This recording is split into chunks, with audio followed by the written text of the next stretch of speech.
Hi Team 330, I hope you're doing well and running on great coffee. Today, in our 330M Solution Series video, I want to illustrate how we can use PowerShell and Visual Studio Code to create site collections for groups within our company, organization, or agency.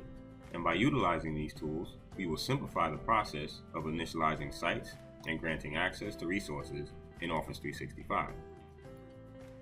An administrator within an Office 365 tenant has access to the web user interface, but the command line provides a welcome alternative for our staff.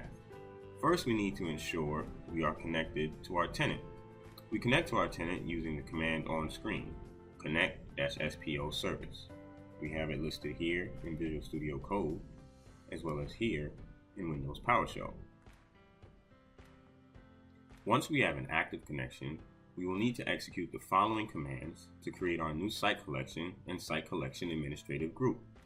The commands on screen illustrate what we need to execute in order to accomplish these two tasks.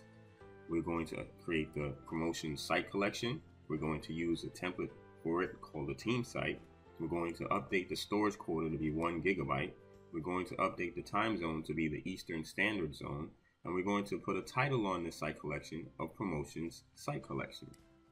Then we will create a promotions admin group, and we will add our colleague John to that group. John is added to the admins group by using the command on the screen. Now, through the magic of the internet, I am able to show you that I pre-baked the site and created the promotions team site here. You will see the site illustrated here as well. I'll move over and I'll show you the permissions for the site, where we have the promotions admin group. And finally, I'll show you where I've added John to that promotions admin group.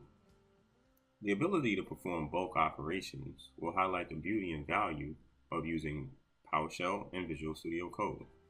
Contact 330M Technologies for more information related to Office 365, SharePoint Online, and PowerShell. Thanks for watching, and continue to strive for greatness.